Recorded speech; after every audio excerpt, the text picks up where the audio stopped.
श्री वाहिगुरु जी का खालसा, वाहिगुरु जी की फतेह। इंकलाब, आम आदमी, आम आदमी।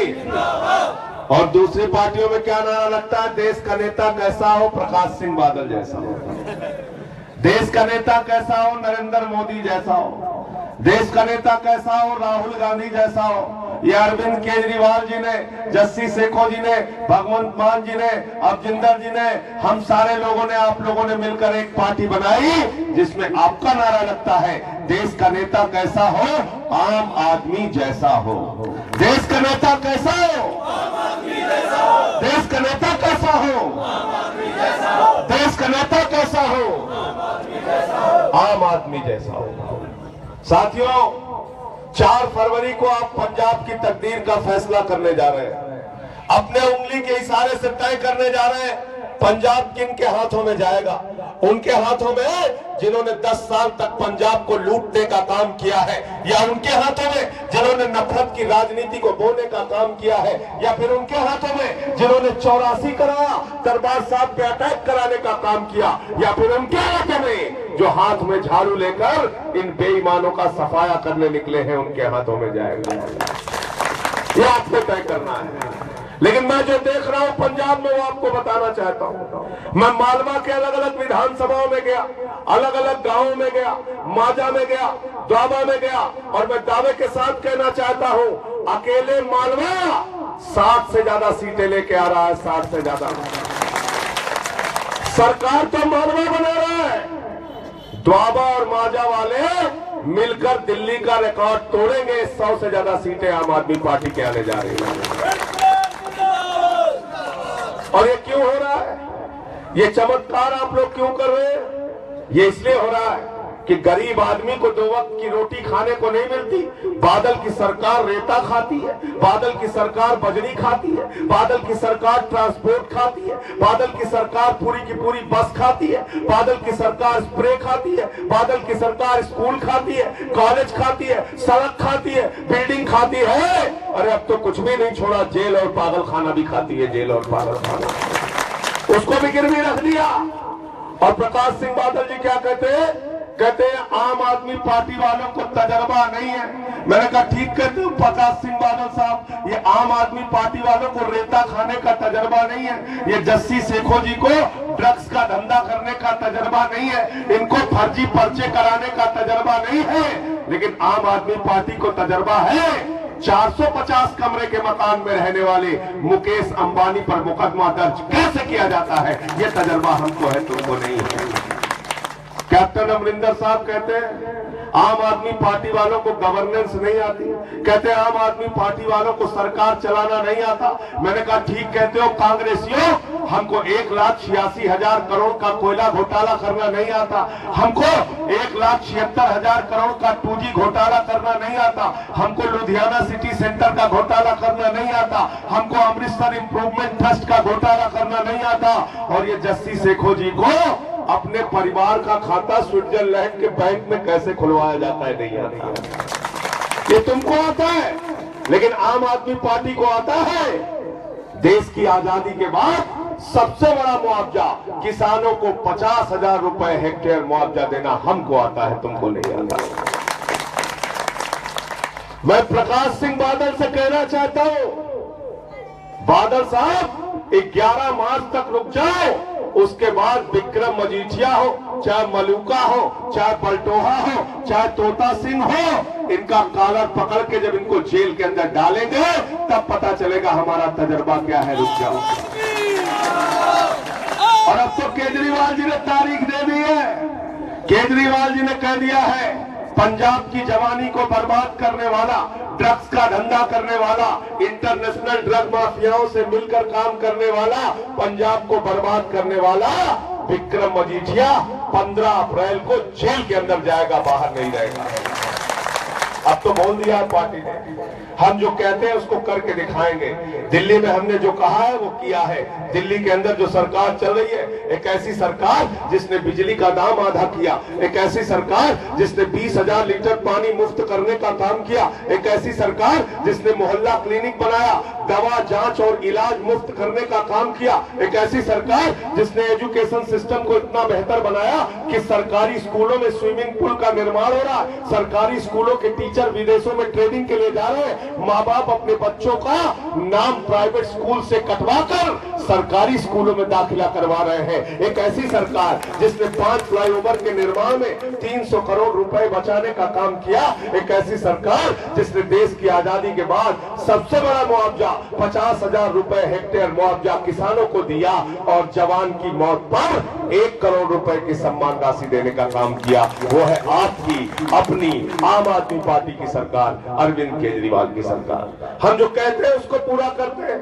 हम झूठ बोलने का काम नहीं करते, हम जुमलेबाजी करने का काम नहीं करते, हम गप मारने का काम नहीं करते, क्योंकि ये देश जुमलेबाजों से परेशान हो गया। एक हमारे जुमलेबाज प्रधानमंत्री है मोदी जी, लोकसभा चुनाव के पहले क्या बोले 90 लाख करोड़ रुपए स्विट्जरलैंड के बैंक से काला धन लाएंगे और हर आदमी के खाते में कितना जमा कर देंगे, कितना जमा कर देंगे, जोर से बोलिए। 15 रुपए आ गए क्या? किसका किसका पैसा नहीं आया हाथ उठा दीजिए, हाथ उठा के बताइए किसका 15 लाख में, किसी का नहीं आया। सबको बेवकूफ बना दिया मोदी जी ने। अभी लालू यादव कह रहे थे मेरे 5 गो बेटी 2 गो बेटा, हम और राबड़ी देवी सबसे ज्यादा पैसा हमारा आने वाला था, आज तक नहीं आया। और वही काम आपके डिप्टी सीएम साहब कर रहे हैं। सुखबीर बादल जी पंजाब के अंदर, जिनको आप लोग प्यार से सुखा गप्पी भी कहते हैं कि नहीं कहते, सुखा अमली भी कहते हैं। मैंने सुना है, क्या कहते हैं सुखबीर बादल जी, कब क्या कहते हैं बेचारे भूल जाते हैं। एक मीटिंग में बोले मेरे पिता समान प्रकाश सिंह बादल जी। प्रकाश सिंह बादल जी ने कहा यार मैं तेरा पिता हूं भाई। बोले हाँ मेरे पिताजी प्रकाश सिंह बादल जी। अभी एक प्रोग्राम में सच बोल दिया सुखबीर बादल ने, बोले दुनिया की सबसे माड़ी पार्टी, सबसे खराब पार्टी, सबसे बेईमान पार्टी, सबसे चोर पार्टी अकाली दल है। सुना था कि नहीं सुना था? वीडियो सुना आप लोगों ने? अभी क्या बोला? अभी बोलता है, कहता है देश का सबसे बदसूरत शहर अमृतसर को बनाना है। आम आदमी पार्टी कहती है 11 मार्च को सरकार बनने के बाद देश का सबसे पवित्र धार्मिक शहर श्री अमृतसर साहब और श्री आनंदपुर साहब को बनाने का काम करेंगे। सुखबीर बादल कब क्या बोलता है समझ में नहीं आता। अभी 2 दिन पहले बोला बड़ी मुश्किल से हम लोगों ने पंजाब की अमन और शांति भंग की थी। ऐसे ही बोल जाता है, बोला अभी आज सुन लीजिए। क्या कहता है? कहता है पंजाब की सड़कों को कैलिफोर्निया जैसा बना देंगे। कहता है पानी में बस चला देंगे। 1000 एकड़ किसान की खेती बर्बाद की, 12 करोड़ की बस चलाई, दूसरे दिन से बस गैराज में खड़ी हो गई। कहता है मंगलगिरा में मीटिंग करेंगे, मंगलगिरा में। मैंने कहा सुखबीर बादल जी 2 बातें आपकी गलत हो सकती है, लेकिन तीसरी बात बिल्कुल सही है। 11 मार्च को जब रिजल्ट आएगा, पंजाब का आम आदमी 100 से ज्यादा सीटें जीत के जाएगा, तो पूरा का बादल परिवार सीधे के सीधे मंगल ग्रह में पहुंच जाओगे, जमीन पर नजर नहीं आओगे। इन बेईमानों ने लूट लिया पंजाब को, लूट लिया इस देश को।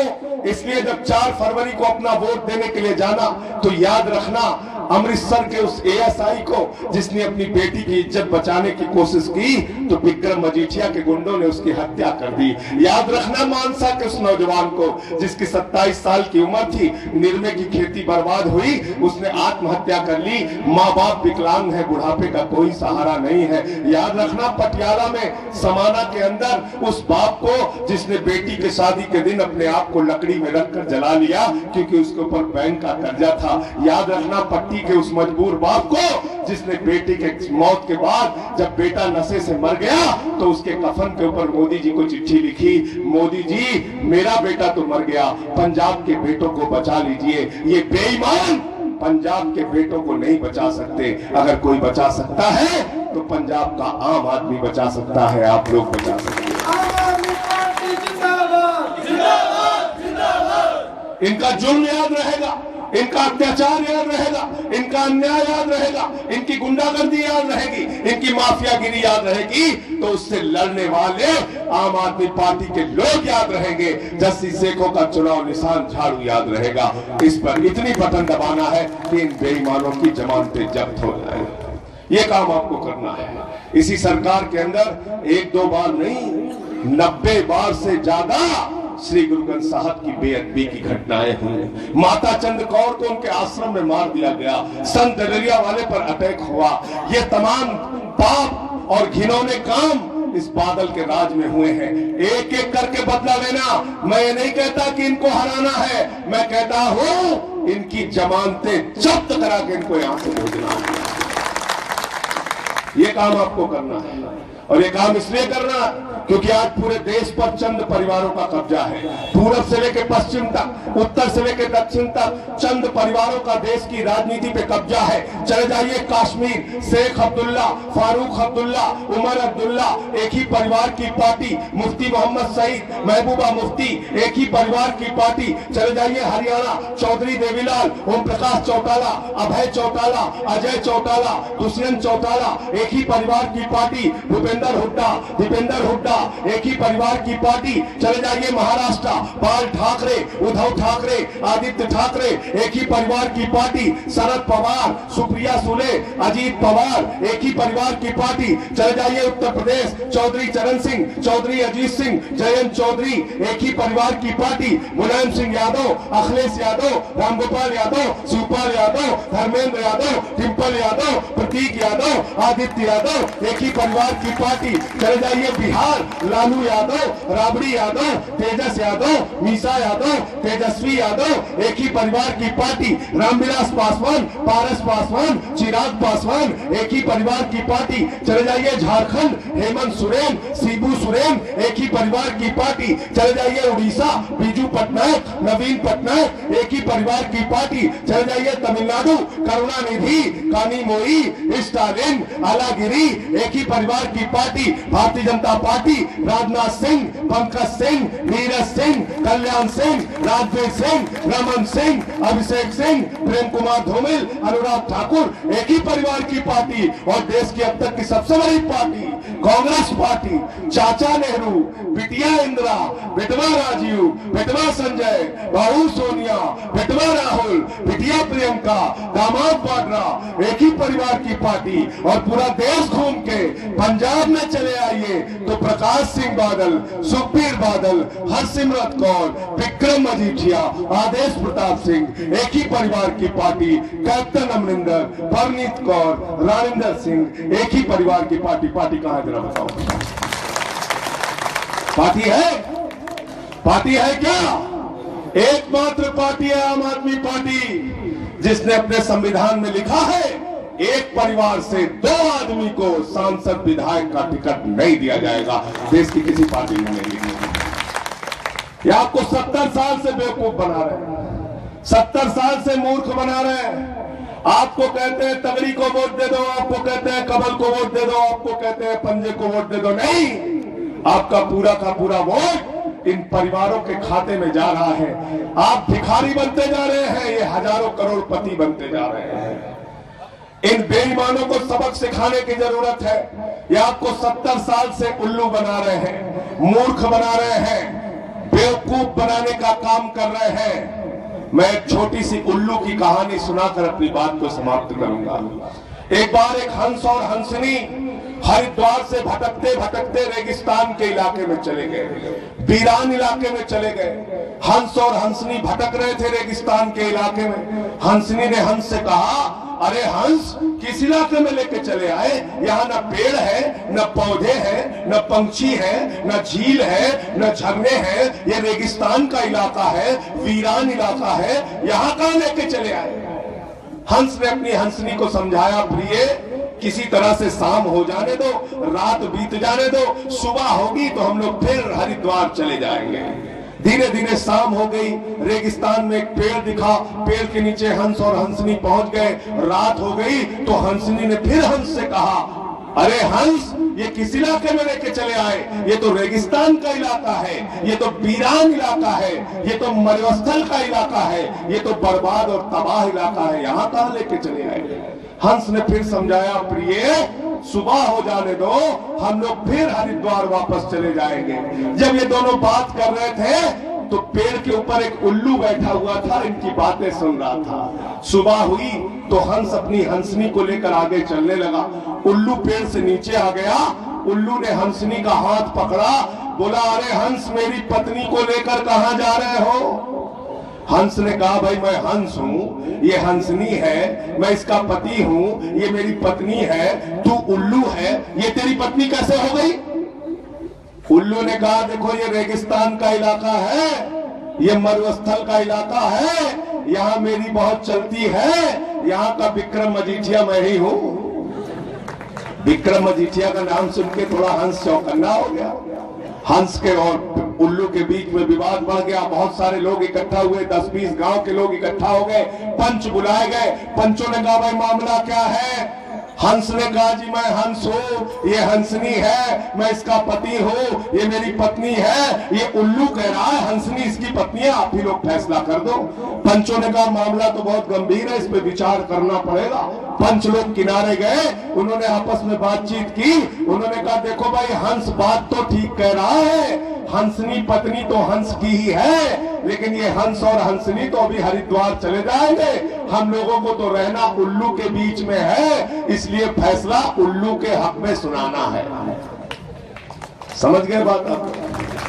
पंचों ने कहा, फैसला उल्लू के हक में, गोल्डी के हक में सुनाना है ना, ये कहा। गोल्डी तो नाम है इसका। तो कहा उल्लू के हक में सुनाना है। पंच लोग फिर वापस आए, बोले भाई फैसला हो गया। बोले क्या फैसला हुआ? बोले फैसला ये हुआ कि उल्लू हंसनी उल्लू के पास रहेगी, हंसनी उल्लू की पत्नी है, और हंस को तत्काल गांव छोड़ने का आदेश दिया जाता है। हंस रोने लगा, चीखने लगा, चिल्लाने लगा, बोला कैसे लोग हैं, कैसे पंच हैं, इन्होंने कैसा फैसला दे दिया, मेरी पत्नी मुझसे छीन ली। रोकर बिलक कर चीख कर जब हंस वापस जाने लगा तो उल्लू ने पीछे से आवाज दी, मित्र हंस रुको, मेरी बात सुनकर जाओ। हंस ने कहा, अरे उल्लू, मेरी पत्नी ले ली, अब मेरी जान लेगा क्या? उल्लू ने कहा, न तुम्हारी पत्नी लूंगा, न तुम्हारी जान लूंगा, लेकिन कल रात को जब तुम्हारी पत्नी कह रही थी ये कैसा वीरान इलाका है, ये कैसा रेगिस्तान का इलाका है, ये कैसा बर्बाद और तबाह हो चुका इलाका है, यहाँ कहाँ तुम हमको लेकर चले आए, तो मैं तुम्हारी बातें पेड़ पर बैठकर सुन रहा था। मित्र, ये इलाका रेगिस्तान इसलिए है, बर्बाद इसलिए है, तबाह इसलिए है कि यहाँ पर ऐसे पंच रहते हैं जो उल्लुओं के हक में अपना फैसला सुनाते हैं। 70 साल से हम लोग उल्लुओं के हक में फैसला सुना रहे हैं, और 4 फरवरी को आप लोग पंचों याद रखना, इस बार उल्लू के हक में नहीं, हंस के हक में फैसला सुनाना है। हंस के हक में झाड़ू पर इतनी बटन दबा देना कि इन बेईमानों की जमानतें जब्त हो जाएं। ये काम आप सबको करना है। इनकलाब, इनकलाब, आम आदमी, बहुत बहुत शुक्रिया, बहुत बहुत धन्यवाद।